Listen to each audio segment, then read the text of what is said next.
जय जगन्नाथ दर्शक बंधु आज मार्च 12 तारिख गुरुवार मुझे आसी आज दिन कतोटी गुरुत्वपूर्ण खबर से भिडियो को शेष जाए देखु एवं आपण मान भल पाइबा स्वरूप भिडियो को गोटे गोटे लाइक कर दिंतु सहित आम चैनल को जदि नुआ आसी चैनल को सब्सक्राइब कर साइड रे बेल आइकन को ऑल रे सेट कर दिंतु जहाँ फल आम प्रत्येक न्यूज आप सर्वप्रथम पाइपर तेज चलतु आज दिन कतोटी गुरुत्वपूर्ण खबर उपर नजर पकाइबा। आज प्रथम खबर है मार्च 13 तारिख में चाषी अकाउंट को आसब पीएम किसान योजनार 22तम किस्ती। सूचना मिली देशर लक्ष लक्ष चाषी एक बड़ खबर सामना को आसी बहु प्रतीक्षा पर प्रधानमंत्री किसान सम्मान निधि अर्थात पीएम किसान योजनार 22तम किस्ती जारी होबार तारीख घोषणा होईछि। आसंता मार्च 13 तारिख में एही किस्तीर टंका चाषी बैंक अकाउंट को स्थानांतरित करा जिवो। एही सूचना सरकार पक्षरु सोशल मीडिया प्लेटफॉर्म अर्थात ट्विटर रे प्रधानमंत्री किसान सरकारी अकाउंट रे माध्यम रे निश्चित करा जाईछि। पोस्ट रे कुहा जाईछि जे योजना अंतर्गत परवर्ती किस्ती निर्धारित तारीख रे सीधासळख भाबे चाषी मानक बैंक अकाउंट को पठा जिवो। किछि समय धरि चाषी माने 22तम किस्ती केबे मिलिबो ताहाकु नै अपेक्षा करुथिले। प्रथमे खबर आसिथिला जे फेब्रुआरी शेष सुधा चाषी मानक अकाउंट को 2000 टंका पठा जिवो। परे होली पूर्वरु एही टंका मिलि पारे बोली मध्ये आलोचना हेउथिला। एबे सरकारी घोषणा परे चाषी मानक अपेक्षार अंत घटिछि एवं निर्धारित तारीख रे एही राशि सीधासळख तांक बैंक खाता को पठा जिवो।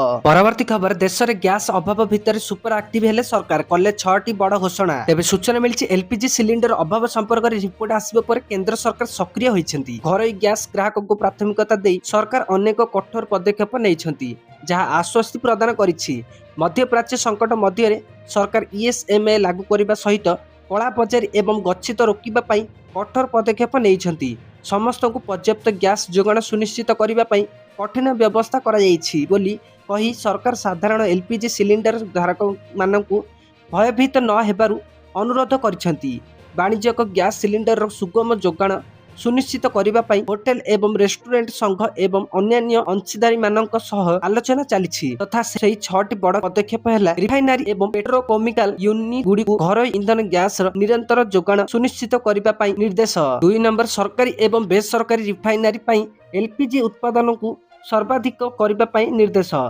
3 नंबर है जमाकारी और पैनिक बुकिंग रोकवा सिलिंडर बुकिंग व्यवधान को 21 दिन बढ़ाई 25 दिन करा जायछि। 4 नंबर है घरोई पाइप प्राकृतिक गैस अर्थात पीएनजी जानवाहन सीएनजी और घरोई एलपीजी को प्राथमिकता। 5 नंबर है होटेल रेस्टोरेंट कमर्शियल एलपीजी जोगाण देखा ओएमसीएस रो विशेष कमिटी गठन तथा 6 नंबर है उत्पादित अधिक एलपीजी केवल 3टी सरकारी कंपनी को विक्रय करा जिवो। सेगुड़िक है ओआईसीएल बीपीसीएल एवं एचपीसीएल। परवर्ती खबर है पेंशन रे टेंशन शेष। तेबे सूचना मिली सरकारी योजना माध्यम सर्वनिम्न निवेश विपद सहित 1 लाख टंका मासिक आय अर्जन करने अनेक वरिष्ठ नागरिकों एक सर्वोच्च प्राथमिकता। जो माने उच्च रिटर्न अपेक्षा सुरक्षा को प्राथमिकता दियंती। वरिष्ठ नागरिक संचय योजना अर्थात एससीएसएस एवं भारतीय रिजर्व बैंक अर्थात आरबीआई फ्लोटिंग हार बंद भली अनेक सरकारी विकल्प 8% रु अधिक रिटर्न्स प्रदान करे। जड़े वरिष्ठ नागरिक को मासिक 1 लाख टंका रोजगार करने सरकार योजना रे एक गुरुत्वपूर्ण परिमाण निवेश करने पड़ी थाए। जो माने एपरी करती से माने स्टॉक बजार रतन पतन विषय चिंतित होई विपदपूर्ण संपत्ति रे निवेश करुथिबा लोकों अपेक्षा अधिक मानसिक शांति पाई पारिबे। परवर्ती खबर एबे मुख्य निर्वाचन कमिशनर को नाम रे महाभियोग प्रस्ताव। तेबे सूचना मिली मुख्य निर्वाचन कमिशनर को नाम रे महाभियोग प्रस्ताव आनिछंती विरोधी। देशर मुख्य निर्वाचन कमिशनर अर्थात सीईसी ज्ञानेश कुमार विरोध में महाभियोग प्रस्ताव आनिबा विरोधी दल प्रस्तुत हेउछंती। सूत्र अनुसार विरोधी दल गोटे किंबा 2 दिन मध्य सीईसी विरोध में महाभियोग प्रस्ताव आनीपारे।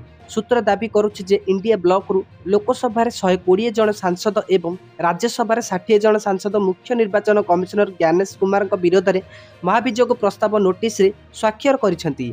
विरोधी दल उभय गृह रे एही प्रस्ताव आनिब।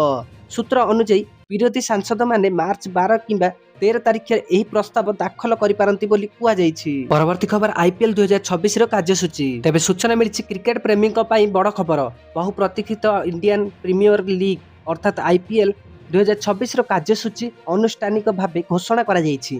तेबे भारतीय क्रिकेट कंट्रोल बोर्ड अर्थात बीसीसीआई वर्तमान केवल प्रथम 15 दिन सूची जारी करिछि। प्रथम पर्यायर मार्च 28 रु एप्रिल 12 तारिख पर्यंत हेबाकु थिबा मैच गुड़िकर विवरणी सामना को आसीछि।